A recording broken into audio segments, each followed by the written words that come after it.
Welcome to the Collective Trauma Live webinar series with Thomas Hübl for this third and final webinar on building community coherence and resilience. We are super excited to have over 20,000 people now registered for this important series. My name is Richard Tabinger, and I'll be your co-host today along with Kosha Joubert. Kosha is the director of the Pocket Project, the nonprofit organization dedicated to healing collective and transgenerational trauma. Previously, she served as the CEO of the Global Eco Village Network and brings experience of resilient communities to the call today. She studied with Thomas intensively for over 15 years. Welcome, Kosha. Hi, everyone. Lovely to be here with you today. And thanks for being here with us. Yeah, thanks for everybody for joining us. Thanks, Kosha. Now, before we get started, I want to make a couple quick announcements. First, Kosha and I will be monitoring your questions below in the Q&A box, so you can submit those throughout the call today, and we'll be able to answer a few questions after the talk. To submit questions, you can do so at any time by clicking on the Q&A button found at the bottom of your Zoom window, or by tapping the screen on your mobile device.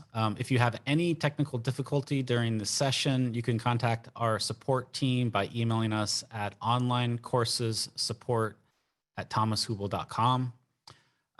Next, the flow for today's talk is that Thomas is going to do a teaching about building community coherence and resilience. And throughout that, he may do some integration practices. And then we're going to conclude with the Q&A session at the end. Lastly, before we start, if you haven't had a chance to watch the first two videos in the series and are watching here, I encourage you to go back and watch those broadcasts. The first one was called Collective Trauma in a Changing World. And the second is titled Collective Witnessing for Deep Healing. This is a three-part series, and each kind of builds on each other. You can find those recordings at www.collectivetraumaseries.com. Now, let me do a quick introduction for Thomas Hübl for those of you who are new to his work. Thomas is a spiritual teacher and a speaker, author, and the founder of the Academy of Inner Science. He has worked with more than 100,000 people worldwide through workshops, multi-year trainings, and online courses. Last year, Thomas hosted an inaugural event called Collective Trauma Online Summit that attracted over 53,000 participants. And what's exciting is this fall, we'll be doing a new summit called Collective Trauma Summit 2020, and that will feature over 40 speakers with 8 live events, and that's going to be on the power of collective healing. Thomas also has a forthcoming book on collective trauma that will be published later this year. So today we're talking about building community coherence and resilience, and I'm going to hand this over to Thomas and Kosha for their talk and discussion. Welcome, Thomas. Oh, thank you. Thank you, Richard. And thank you, Kosha. Maybe I will start right away. Since this is the third call within this series, just to give a short summary of what we spoke about so far, if you tuned in new today, and also as a refreshing of our memory for those who joined us for the last 2 calls. And then I'll hand it over to you, Kosha. Why do we speak about collective trauma? Because trauma is, in a way, the effect within me, my body, my nervous system, my emotional system, when I experience an overwhelming situation. And overwhelming is overwhelming for that specific person. That's very important. So sometimes what seems not to be so overwhelming for me doesn't mean that it's not overwhelming for you. So trauma creates that internal split, that I shut down a part of myself that is too stressed or too overwhelmed in order to fight, flight, or freeze. So fight, flight, and freeze are the three possibilities we have when we get very stressed, when we get very threatened, when there are life-endangering events. And also when we throughout our attachment process experience a lot of attachment stress, that can be a very strong traumatic event, even if maybe for us as grown-ups we wouldn't think about that. For children, for example, neglect can be or letting our kids alone somewhere is a very stressful moment for a child.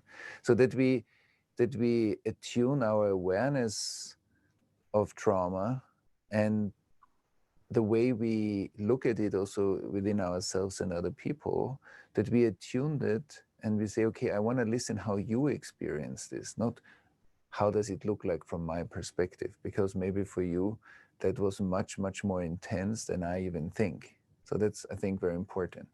And then we talked about the blue planet from outer space, and that when we zoom in, even if it looks very beautiful from outer space, we don't see the collective scars, wars, genocides, nature catastrophes, and a lot of traumatization that happened in the web of life, that planet is actually hurt in the tissue. And we see, I believe, one effect of the unresolved collective trauma is also climate change. So that we see at the roots, there are feedback mechanisms that are frozen, that are hostages. Trauma creates hostages in time. So frozen areas in the past that don't allow us to respond and change in the present moment according to what's important now. So we might see, or we see, strong effects in our lives if parts of us live in those frozen territories. And why I repeat all of that is to bring back to our awareness that even if there's a lot of trauma and there is a lot of hurtful past, we are also the remedy. And today we want to speak more about the resilience building, like how do communities, how am I part of a resilient network and a resilient community when something happened like 2 days ago. There was a huge explosion in Beirut that displaced hundreds of thousands of people, hurt thousands of people. So what's the resilience that we have as communities? And communities means me as an individual, me in relation to the close people around me, me in relation to the local community, and also me living on the other side of the planet in relation to certain events.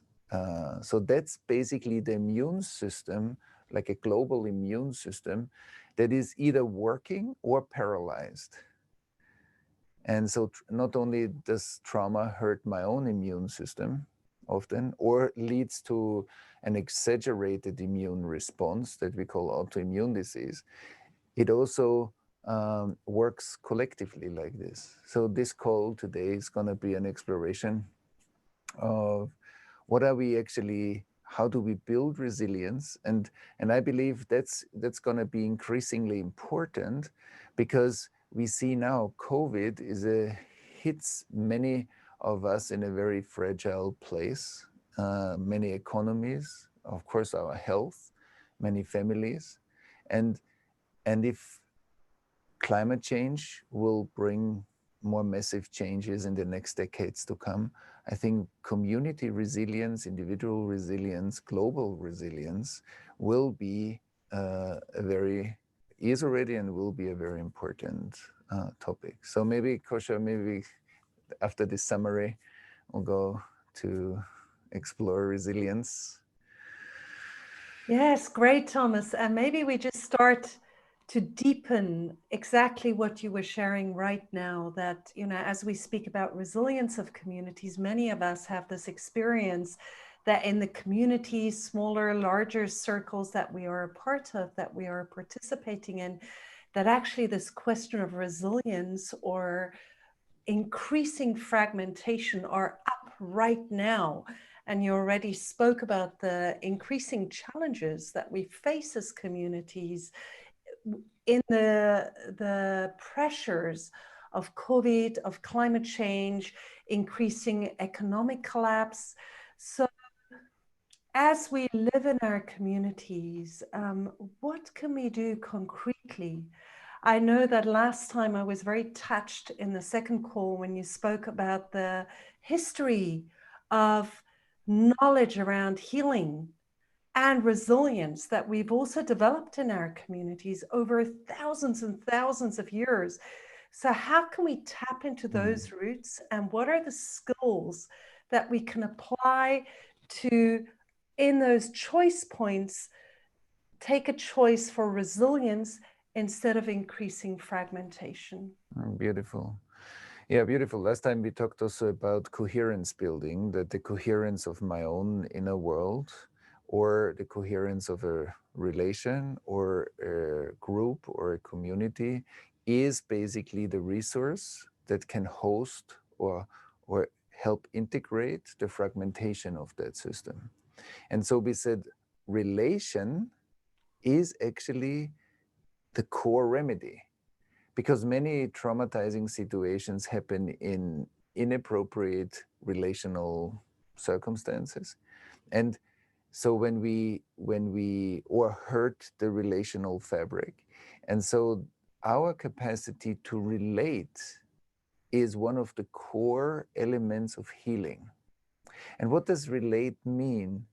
So I want to speak a little bit to a notion of self. So when I explore myself, what am I actually doing? I can say myself is inside here. And that's partly true, but when we take it kind of more specifically and we look at, okay, so there is Thomas sitting here now in this chair and in this body. But everybody who listens to me now, so for example, you, Kosha, you have a small Thomas inside you. So when I do like this, I'm moving your energy because something is happening. You see me doing this, but what you see is in your sense perception. The same is true for you. When you speak, you already happen in my brain. It's not that you are only out there. You're also out there where you sit, maybe in Scotland, or I don't know where you are at the moment. But when I see you, you are also in me. So you have two existences, one in your physical body, but one also in me or everybody that knows you. That's why the self is not just in us. It's not just what is inside of us. The self is the modulation of the information that comes from the outside. So I see a camera, I see a monitor, I see you, I can feel everybody who is dialed into this call right now. I can feel the environment of where the city that I am in. And at the same time, I also feel myself.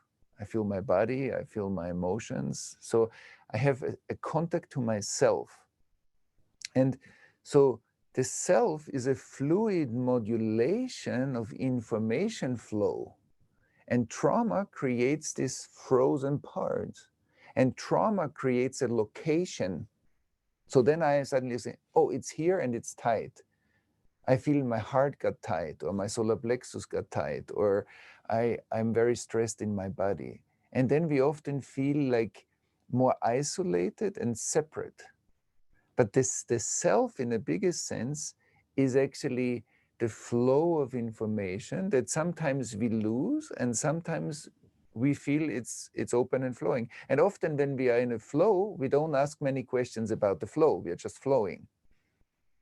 We often ask questions about the parts that are not so flowing, because the parts that are flowing, there we usually deal with the creative updates, which is the relation not only from inside and outside. The cross has a relation from the future to the past and from the past to the future.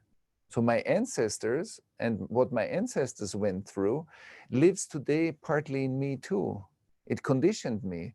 And as you said, the trauma of thousands and thousands of years and the healing of thousands and thousands of years is sitting in me too. So the wisdom of our ancestral experiences, or the ancestral tree, it's like a root network, is living in my cells, is part of my immune system, is part of my organ system, is part of my nervous system.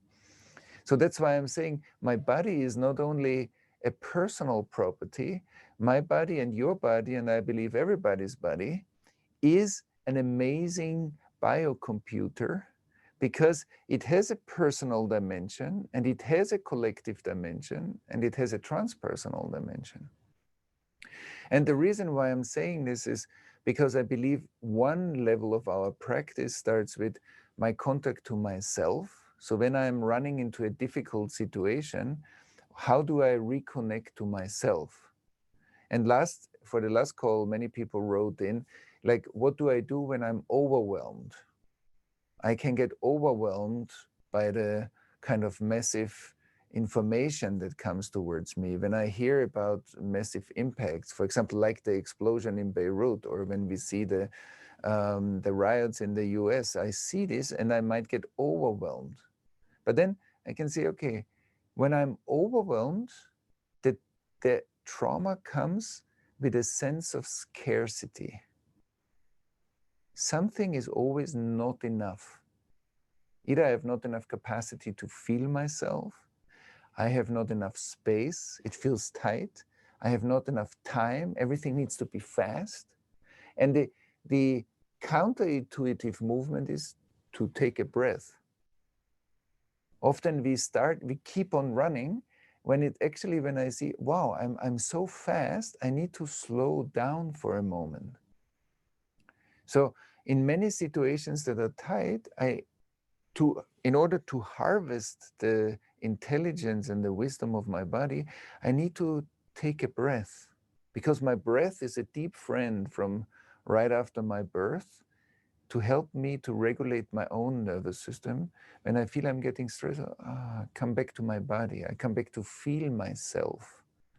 And when I'm overwhelmed, then it's always there's too much. I'm saying it's too much.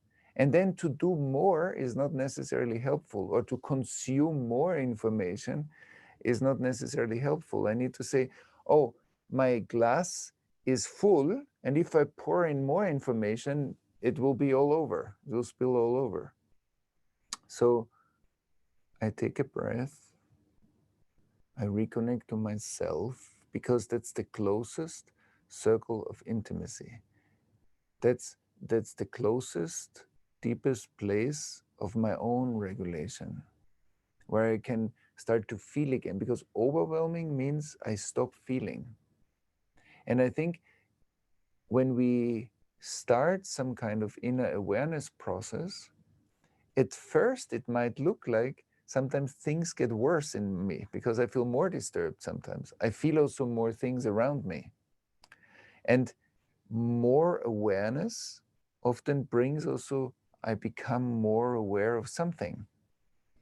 And so that's why I become more aware that I actually stopped feeling in certain places of myself.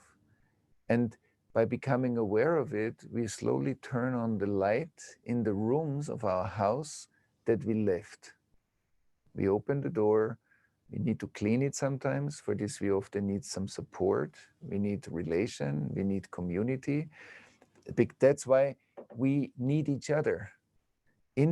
Especially when we're dealing with trauma, relation is one of the remedies, and retraction and isolation is one of the symptoms. So if I notice in myself that I have a tendency to withdraw and try to deal with it alone, then it's good to be mindful of it. Because alone, often I'm overwhelmed. But if you come when I am very agitated, or I feel overwhelmed, and I can tell you, Kosha, listen, this and this happened, and I feel overwhelmed, and you listen to me compassionately, we have already two computers processing that information. And that gives me safety. So when I'm overwhelmed, often we say, I don't feel safe. It's too much. I don't feel safe to feel deeper. So we need safety. We need a deeper connection to our body. We need to check in, what's my emotional state? Oh, I'm scared, or I felt very ashamed. That's why I cut myself off, because somebody said something and I felt very ashamed, or I felt very angry and I shut it down. So there is my inner work that we call self-regulation. That how do I come back to my physical body, to my emotional experience, and then I can check in how related do I feel to my environment. And so that's one thing. The second part, I believe, is co-regulation. That's what I said. We are here in a way for each other. We are not meant to do it alone. That's why we are social animals. We grow up from in utero. When we are in the womb of our mother, we are together. Like we are like at first almost like one organism, and we are together, and then we grow up and we are always socially connected. That's why the self is not just inside. Myself is not just my inner world. It includes the experience of my outer world in me. It was in the womb like that. It was with my parents like that, when I went to school, so I'm always part of something. Nobody is ever alone, even if we can feel terribly alone. But being terribly alone means that I needed to withdraw from many situations that were painful. And at that time, that was a very intelligent thing to do. Because many people, in a way, judge themselves for feeling overwhelmed, for feeling alone, for feeling separate or isolated. But withdrawing from painful experiences or circumstances at that time was very intelligent. So we are actually exploring always how we developed systems in ourselves that helped us to survive better. That's not the weakness, that's intelligence. It's maybe not anymore timely today in my life. I can change that maybe today, because today I grew up and there I have a different surrounding. I don't have to be locked in one place. Like in my family system, I can move. So if that was very painful for me, so now I can have a different support system. Or when I grew up in a country that is at war or something. So that's my surrounding that I grow up in. So there's co-regulation means that my nervous system and your nervous system have the capacity that we can support each other when we are stressed, to provide for each other more safety, more relaxation, listening, compassionate listening, feeling each other. Because anyway, that's what's already happening. When I look at you, you're already in my brain. It doesn't get any closer. And I can feel you in me. I can feel you. And when we do that, we actually send out an impulse to the other person's nervous system. Because when we feel felt, I feel you feeling me, or you feel me feeling you, we can relax. That was true for our family system. That was true when our teachers felt us and they saw us and we felt seen. And that's true today still. When I feel felt, it provides safety. That's what good leadership is about. Feeling felt and seen kind of creates a community, creates a togetherness. I feel that I'm part of, not I'm outside, I'm a separate particle. And if we extend that, then it means also that every one of us is part of a community. That's my neighborhood. Everybody can look, is my neighborhood, am I a satellite in my neighborhood? I'm just living there, but actually I don't know anybody. I don't have any social contacts in my neighborhood because they happen somewhere else digitally, or am I also part of the space where I live in? And I'm also part of a different community that is my community of interest, my friends, and so on. And I think same as I can feel you, I can also have an awareness of the community around me I can have an awareness of the company that I'm working in or working for. I can have an awareness of the country that I'm in. So resilience building means that I'm not just a cognitive participant. It's not just that I know that I'm in this country and I'm living in that neighborhood. It's that I feel it. And the trauma history, the collective trauma history, often we carry those shut down areas that we are thinking more than thinking and feeling together. And I think to be a witness or a citizen in our world means that I'm a holistic citizen. I'm a citizen in my body. I'm a citizen in my emotions and in my bonding and relating to my environment. And I'm a citizen cognitively. And then that's what's called coherence. Then I'm a coherent inner world participating in my external world.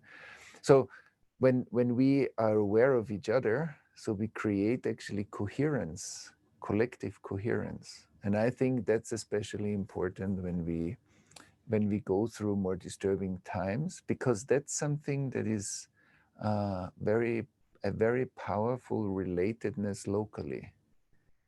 I think that's a data transfer, and that creates support, mutual care. That I see when my neighbor needs something, that we are connected, that there is a flow, and so then I feel more embedded, and my neighbor feels more embedded. But if I feel isolated, then it's scary when something happens, because I don't know where I get my support from. So that's where every one of us can do something for feeling kind of more included in the surrounding. Yeah, beautiful, Thomas. And I feel like you're inviting us to ground ourselves in the place that we live and participate in the societies, and just building on this question around overwhelm. As I feel this is a special time, and that's what we're experiencing also as we build towards the next online summit around collective trauma and collective healing, that the interest is growing so rapidly, and we have more and more local communities, neighborhoods, societies, and movements willing to address collective pain, and having that dream growing in us that we might be able to create communities of healing, societies of healing, instead of communities and societies that recycle the pain of the past. But as we do that, as we build the Me Too movement, the Black Lives Matter movement, the Extinction Rebellion movement, we also see that sometimes it feels like the storm becomes stronger as we start facing the shadows, and we dream of the melting of separation between us. The first experience might be that the separation between us becomes more apparent. Mm-hmm. And yes, on an individual level, I practice grounding, I practice co-regulating, and still the wind is very strong in which we stand as community. Right. And I would love if you could speak more to that. Yeah. How is resilience sometimes not comfortable? How does the pathway to resilience lead us through the discomfort of the storm? So in the mystical understanding, we say non-duality, like not two-ness, is not kind of opposing duality. It's not the other of duality, two-ness. Non-duality includes duality.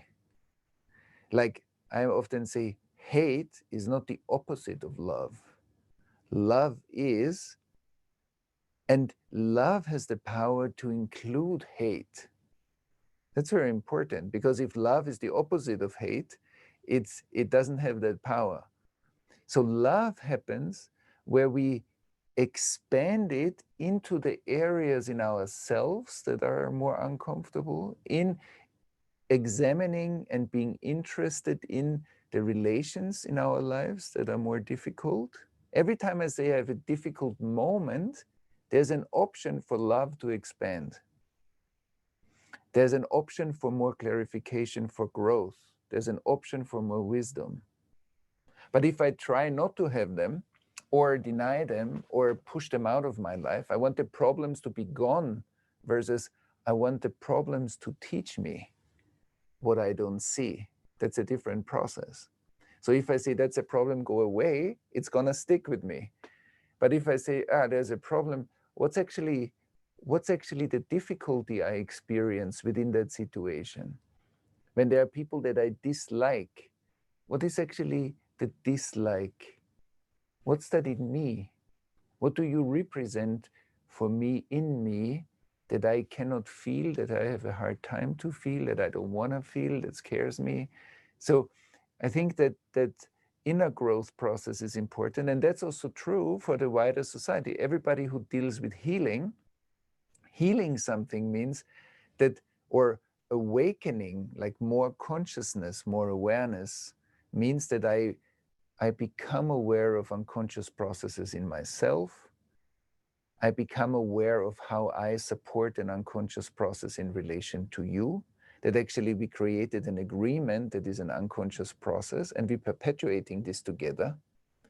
And I see how I participate in unconscious processes in my society, how I'm part of speaking about than speaking from, how I'm maybe very opinionated, and I think my opinion is right, and your opinion is for sure wrong because mine is right, and I want to convince you that you are wrong. So when I see this, the effects of trauma in me arising, and I become more aware and interested, it's like I discover more of myself. When I discover more about the political polarization, that's not just happening outside. That's happening inside of myself as well. And I'm contributing to it outside in the way I hold it inside. When I talk badly about other people, up to politicians, I am participating in something that pollutes the outside, and it pollutes my inside too. It's part of the toxicity that I contribute to. And then I wonder why it comes back to me through food, through relations, through emotional disconnect, through many things. Then I complain the world is difficult. No, the world is us. We are the world. And so every one of us contributes to that. And I think we see that, there were times when we put the nuclear waste there and the toxic waste out there. But in a global village, suddenly there is no out there, really.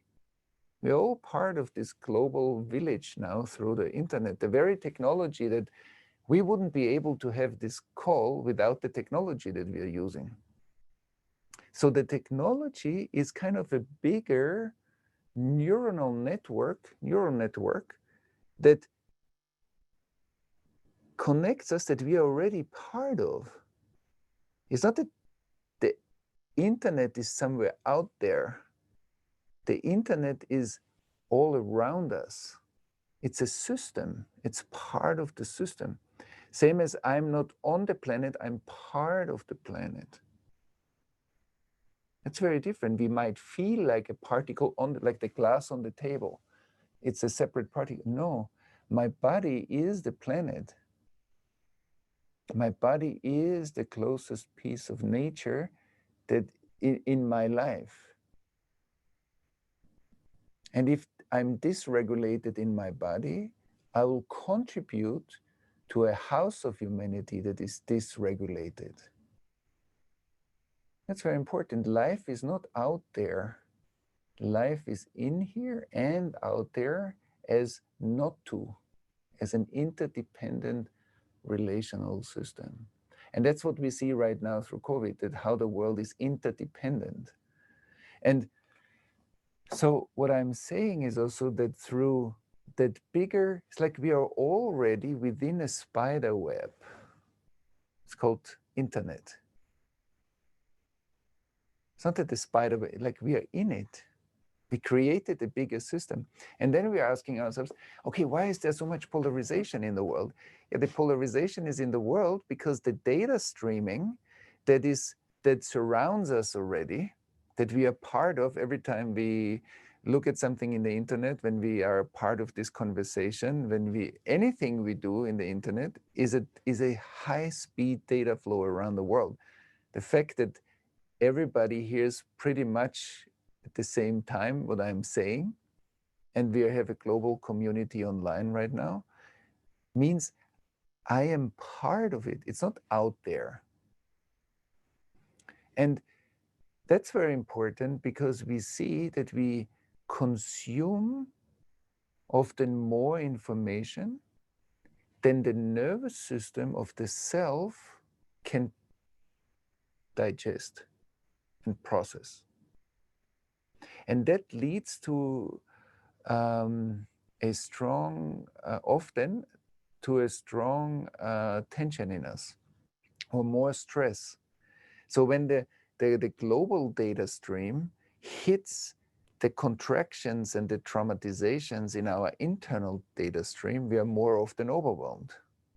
That's clear. And so I believe one aspect, and all of this is becoming aware of. Technology helps us to become aware of stuff that happened somewhere, and I hear it 5 minutes after it happened, maybe on the other side of the planet. That's awareness too. And I become more aware of stuff in myself. So becoming aware of means I become aware of the beautiful parts that maybe I didn't know or feel, and I become more aware of the painful parts. And now, relating to the painful parts, to the collective trauma net, often it was us, like us human beings, and not it happened.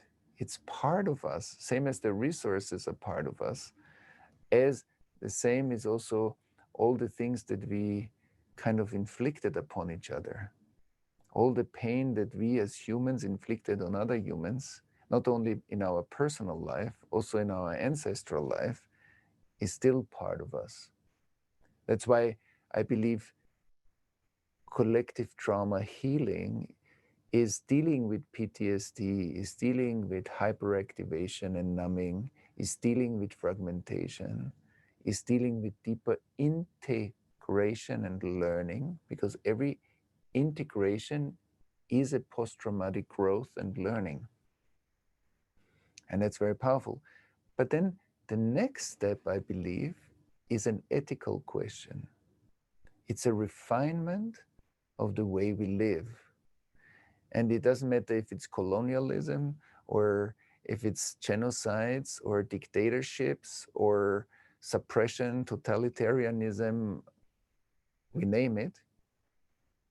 Underneath is an ethical hurt. We hurt the law of life, and we have to restore it, I believe. And restoring our ethical way of living means that we first be open to do that.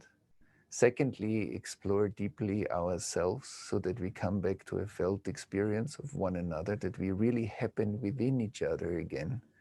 And the third way is, how can we restore what has been hurt on a material level, on an emotional level, on a mental level, on a cultural level, on a relational level, of course, on a spiritual level.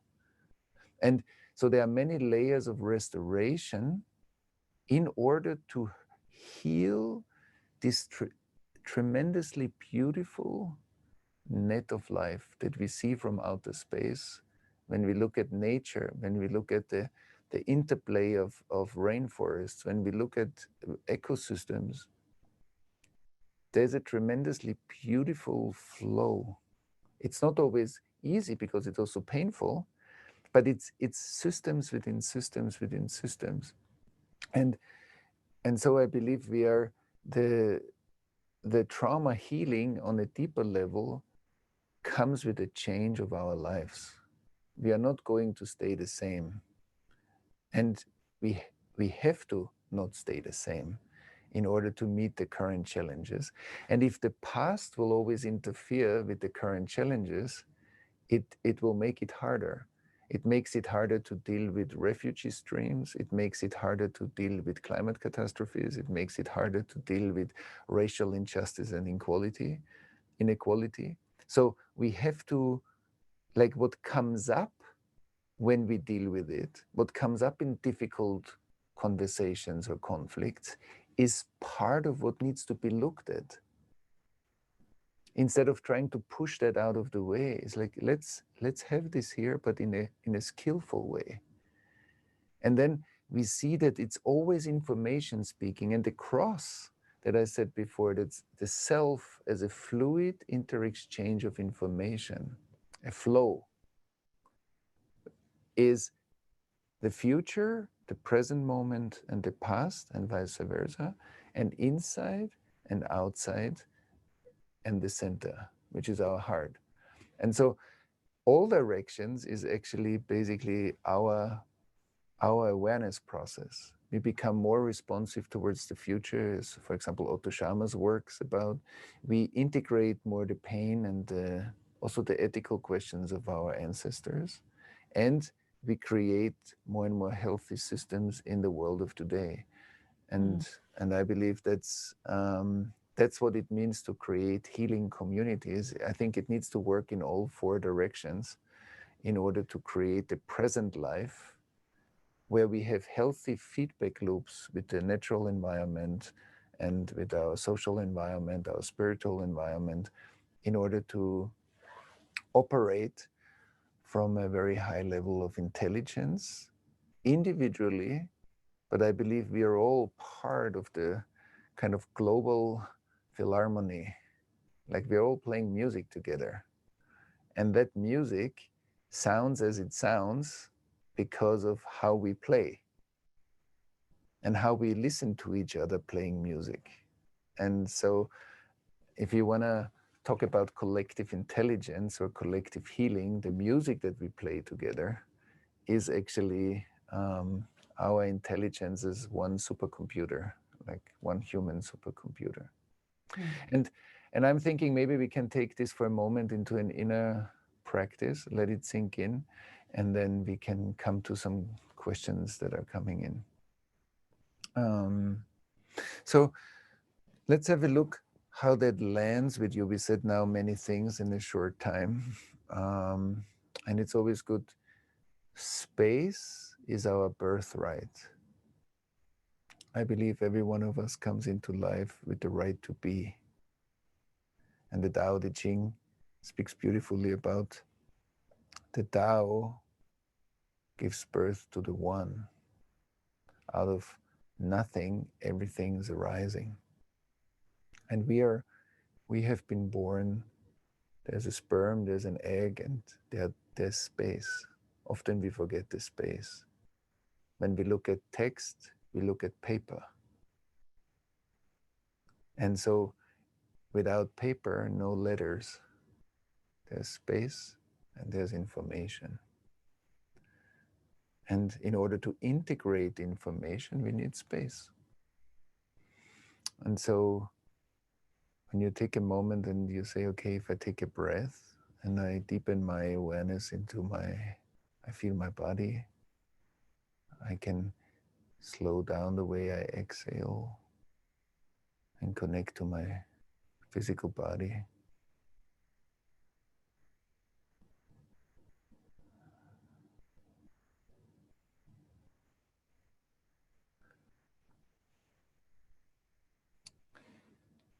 And when I feel my body, often we treat our bodies like as first personal properties. And secondly, like we miss sometimes the incredible intelligence that all these cells and bacteria and different tissues and organs and intelligent collaboration, and also all the history, all the lifetimes that have been lived for us to sit here today, all the things that happened to all the people that were before us, that lead up to this moment. All of them are living through us in this moment too. All their achievements, all their setbacks, traumatization, a healing, creativity, innovation. Incredibly gifted people brought such amazing insights that we use maybe every day, but they existed already before us, many of them.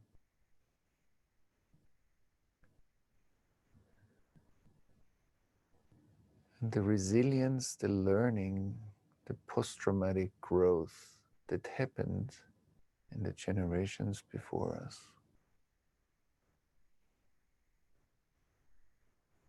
All of this is sitting here, listening, living through this highly refined body and nervous system, emotional system, mental system, society system that we are able to be part of. A society is also the ability to be part of.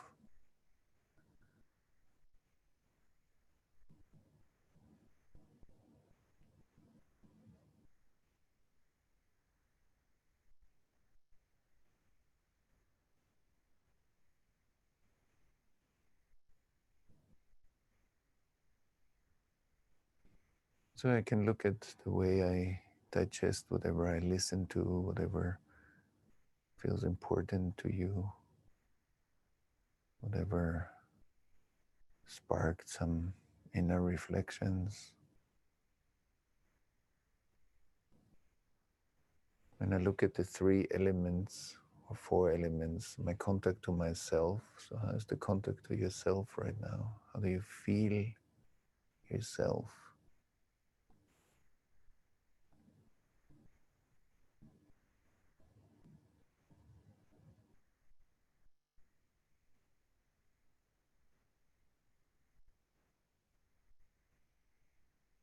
And then what are the most meaningful moments in relation to another person?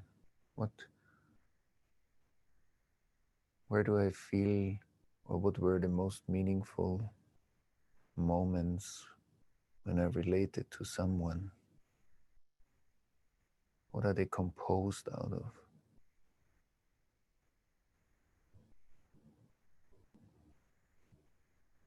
I just have a few maybe memories pop up where I feel, well, this was a meaningful relation with another person.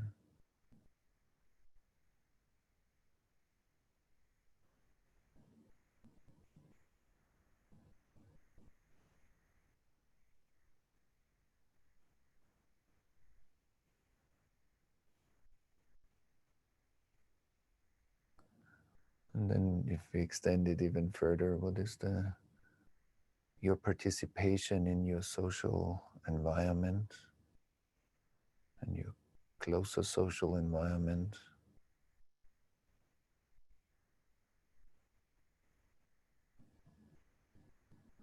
And your wider social environment.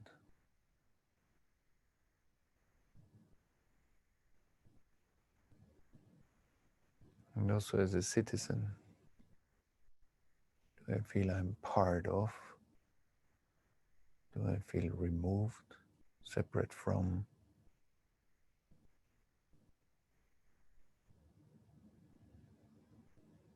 And whatever I find is what I find. It doesn't need to be changed, but examined.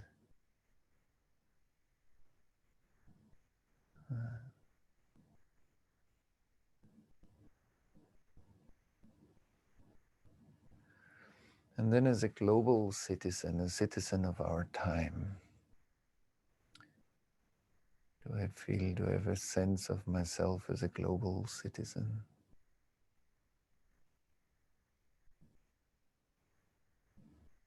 Who am I in relation to? one or two events that happened recently.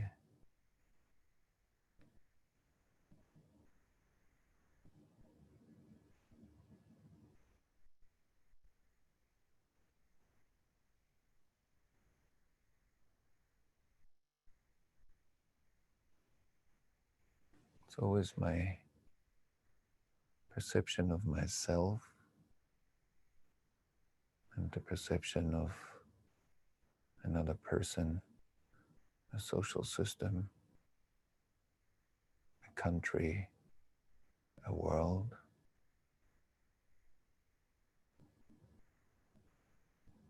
Combined in myself.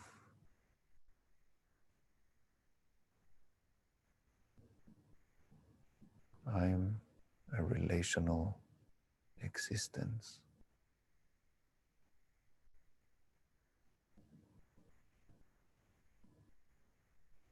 And the past, the present, and the future.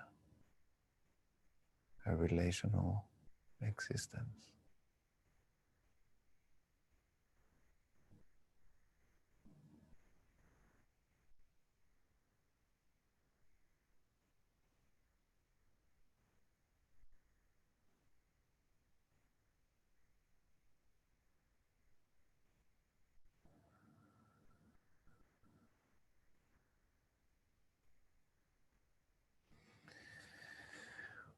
Well, and then let's take a couple of deeper breaths. Again, feel our bodies. And then slowly open the eyes. And then we can take a moment just to look at the Q&A and see all the questions that came in.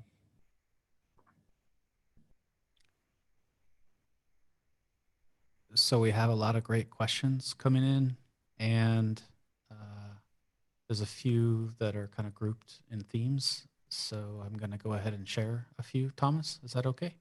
Mm-hmm. So there's a question from Beverly, and a few others have asked similar questions.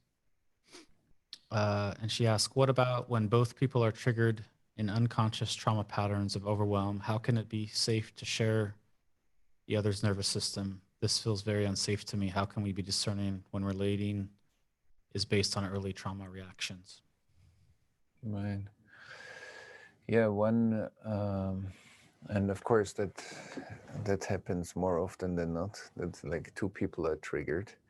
And I think it's always a question of how much awareness do we have in that moment of that moment.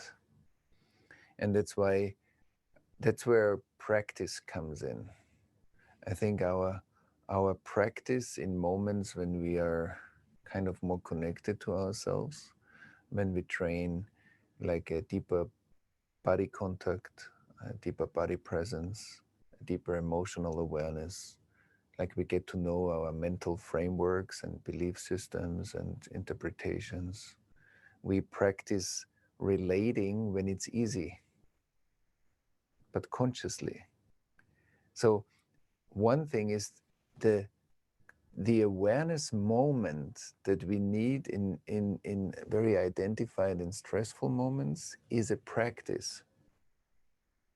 It's the collection of many, many moments of practice that in a stressful moment, instead of reacting, I have enough presence to notice that I'm reactive, that I'm very stressed, and to take a breath instead of saying what I want to say, instead of defending myself or attacking you or blaming you. So the moment that I become aware of, oh, now I'm triggered, I feel the stress, I feel I get tight, I feel I get very scared, it's not safe. And then that in these moments I can take a breath and say, yes, I don't feel safe, I'm scared. And I can name this in myself. Yeah, I'm scared right now. I don't need to say it immediately to the other person. I just notice it in myself first.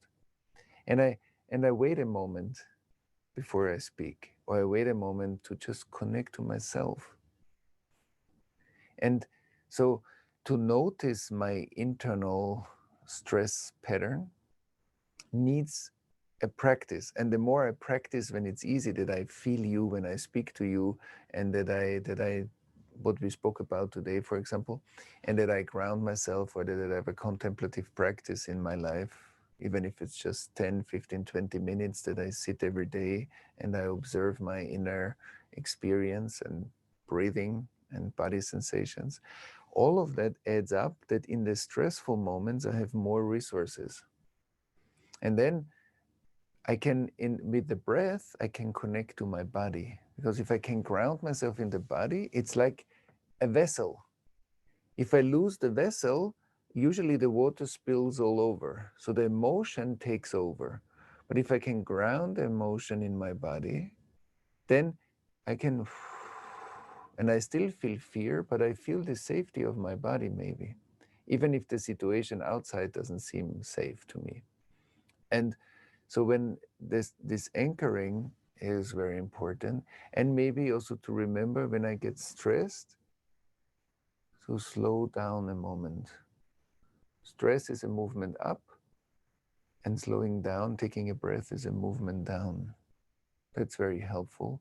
And then, of course, to see if that brings, like, instead of my reactivity, another impulse into that that I'm more open to explore how you see things than to just justify my own position.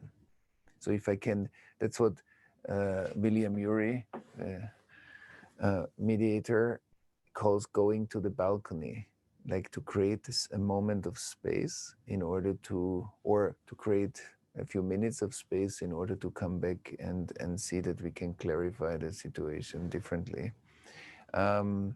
But I think the main thing is, what kind of practice do I have in my life that I strengthen my awareness in that very moment? Because as long as I don't catch it, I'll be reactive, and then I see, wow, I actually blamed you right now, or I was angry, or I withdrew from you, and then I notice it, so that I bring it closer to the moment where I can change it in the moment.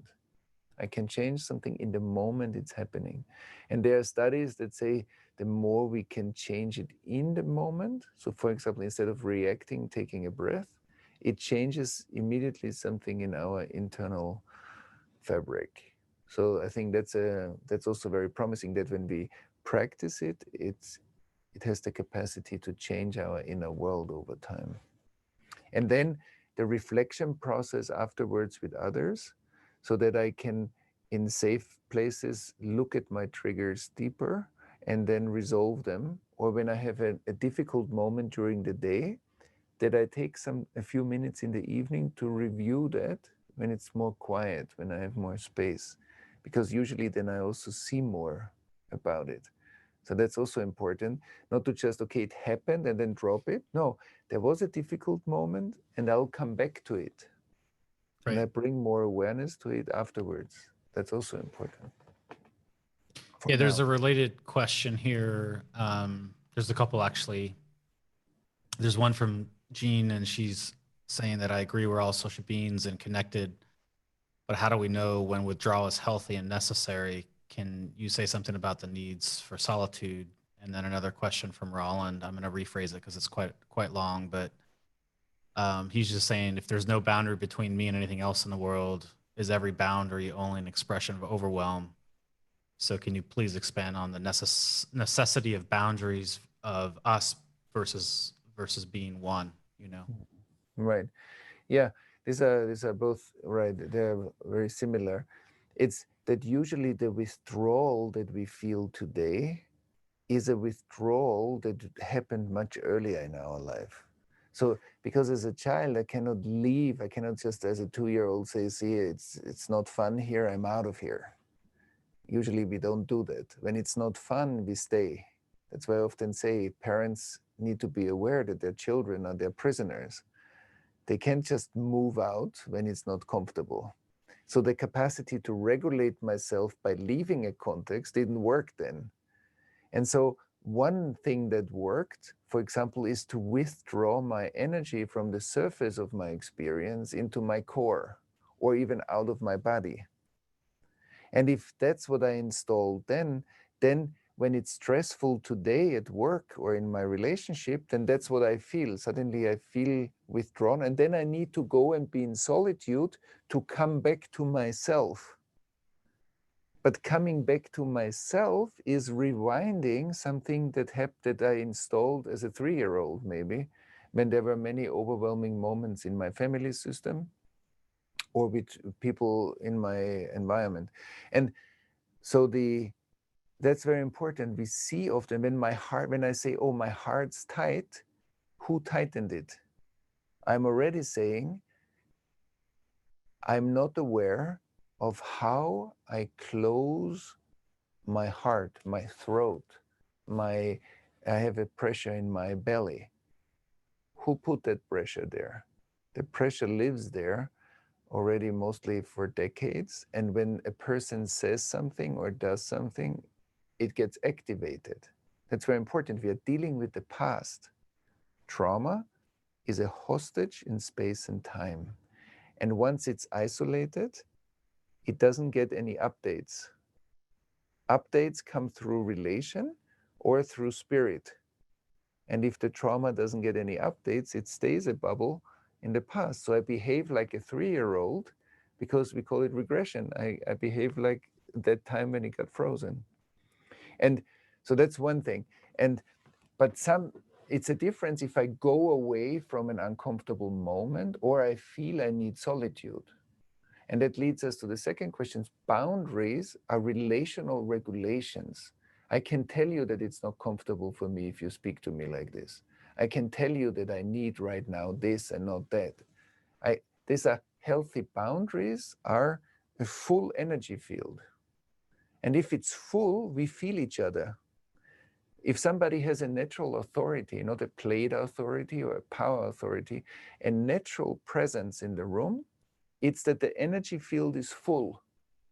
And when my energy field is full, I feel your energy field and you will feel my presence. But if I'm withdrawn chronically, then my foregarden, the garden in front of my house is empty. It looks like vacant. So people walk in there and then I say, I need to put boundaries. But what I'm actually saying, it's hard to regulate myself in the relation because I learned to hyper-regulate myself inside. Withdrawing is protecting myself, maybe from my parents or other people or kids at school when there was mobbing. And so I walk around like this and I say, I need to learn to put boundaries. But my boundary is chronically here. And then I say, yeah, but people don't respect me. Yeah, because they don't feel me. So I need to learn together with somebody that can, is mostly professionals that can help me to release that and come back to a natural regulation that I say it in the relation when it's happening, not later. That's presence. The experience, the word, my feeling, my body is one message. When we know, like, we were in a situation and my wife said that to me and I didn't respond, and then I sit in my room and I'm angry that I didn't say what I wanted to say, means I wasn't present. I couldn't be present. Whatever is the reason for it, I will take it and process it later. And healing means that more and more that the word, the experience, my body, my emotions, my mind come into what's happening right now. So when something is happening that doesn't feel okay, or it needs to be changed, or I have a need that I want to express, then I do it now, because now it's happening. So if you say something to me, I respond to you now. And if I cannot do this, then usually we back up energy inside, and then we sit 1 hour later and we are thinking about the person, we are angry about the person, we are angry with ourselves because we didn't speak up. That's withdrawing or withholding energy, always creates a past. And then I sit in my car and I think about the former conversation, so I'm in the past. I'm not present with the traffic. because I think about what I didn't say to Richard or what I didn't say to Kosha. And so regulation, trauma healing always leads to a new sense of regulation, agency, to a new sense of that I feel I have an effect on the moment. I can co-create the moment with you. And that's where I feel, wow, I come more and more into my place in life. I inhabit my place. My place is not a place, and my life purpose is also not an idea. It's a regulation, moment to moment to moment to moment to moment, gives a path. Like when I take thousands of steps, a journey of 1,000 miles starts from beneath our feet, Tao Te Ching. So when I look back, I see, wow, it was a journey. But being on the journey, living one's life purpose, is living it moment to moment to moment. It's not an idea, what's my life purpose. It's living, being in the flow of my intelligence moment to moment to moment. And when we withhold energy, we feel like we are outside of that flow.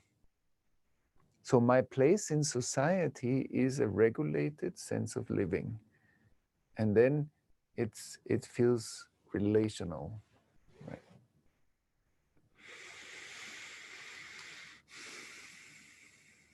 Yeah, thank you, Thomas. There's so many great questions here, and we're over the hour. So let's get to a few more, and I'm gonna try to group these together because there are a lot of collective trauma threads in here that are running through.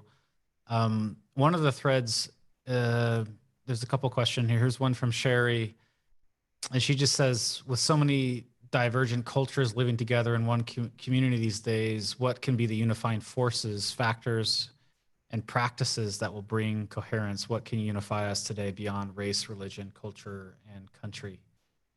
Yeah, I think it's the same with what I said right now. It's our responsibility to like be engaged enough to find out who am I in relation to diversity, and not try to prevent that. Sometimes we run into uncomfortable situations or moments that we, by preventing them, we prevent our growth.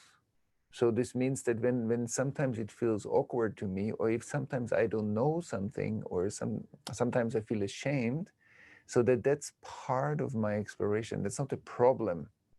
That's part of my exploration. And so when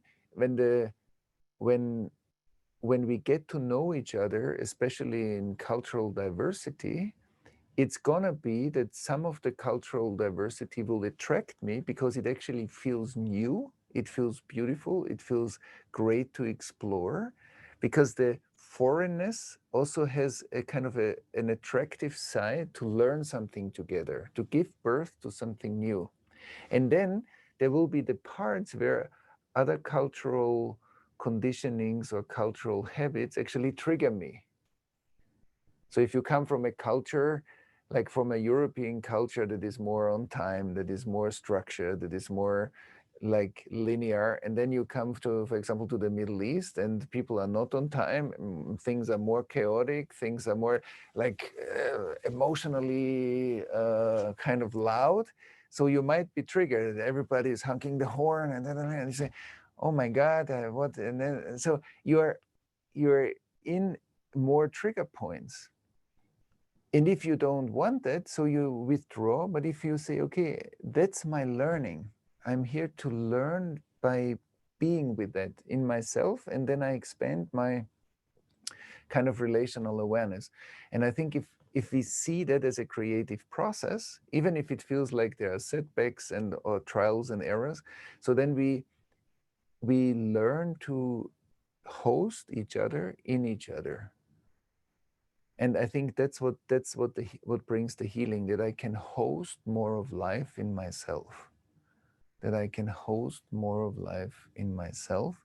And I'm not saying that's always easy. I'm saying that's a process, but that means also that I can put myself more and more into the shoes of many, many people and different cultures and learn from it. And I think that's eventually weaving a kind of a global net where some of the identity structures that have been growing over hundreds or thousands of years locally, now in the world of today with mass travel, you know, while we were still riding horses, like traveling to the US from the Middle East was a long journey. Today it's still a long journey, but it's going much faster. That leads to the fact that we have much more, like we have a global village, and some of the structures that grew locally don't make sense anymore. And so we are all forced into an internal change process together. And I think that that's a very, very good and creative process for the planet, but it's an important process because we are becoming a global community. But it also has its uncomfortable moments. And the question is, how do I want to be in that uncomfortable moment? How do I want to be in my not knowing? How do I want to be in the parts where I actually have no idea how to be? That I'm equally interested in those moments. I think that's definitely one. And the other one is, if there is trauma between two cultural fields, then it needs us to create spaces where the trauma can heal. So there's cultural diversity, and then there's cultural traumatization. And the cultural traumatization, I think, needs designated healing spaces, because that's the deeper hurt needs a space that also the skill how to deal with this. Well, I think that's the beauty of the work that you're bringing forth here. I mean, if you look at the immensity of the number of different types of collective traumas, and then think back the history, and then the ones that are occurring in the real moment, it takes a lot of courage for groups of individuals to come together and to start to look at this issue. We have so many great questions, but we have definitely run out of time. So maybe, Thomas, would you like to make any closing remarks? Because this is the final video in the series. The good news is we have a summit coming up and a few other things in the fall to continue this amazing discussion. So it's not the end. This is really just the beginning. So would you like to maybe share just some closing remarks for the series? Yeah, first of all, even if it sounds very, sometimes very overwhelming and dark, because like it seems like it's icebergs of trauma. On the other hand, I think when we just see now like 20,000 people signed up for this series. Last year we had 53,000 people to join a collective trauma summit, which happened for the first time last year. So there is a lot of interest and there is a lot of resonance. And I see this also in other places. So now I think the question is, how can we come together to create fields of coherence where we together, nobody needs to do it alone. And I think the more we remember that we are an orchestra doesn't mean that we don't have boundaries, and it doesn't mean that we all play the same instrument and that we need to do the same. But an orchestra means that we listen to each other and we create music together. And it's a co-creative process, and there is a conductor. And I think the more we realize that we are the conductor helper, we are listening to the main conductor, and the more we can listen to the main conductor, we can all play our role or play our piece of music within that. And I think that coherence of playing music, and we often see how beautiful it is when music's being played together.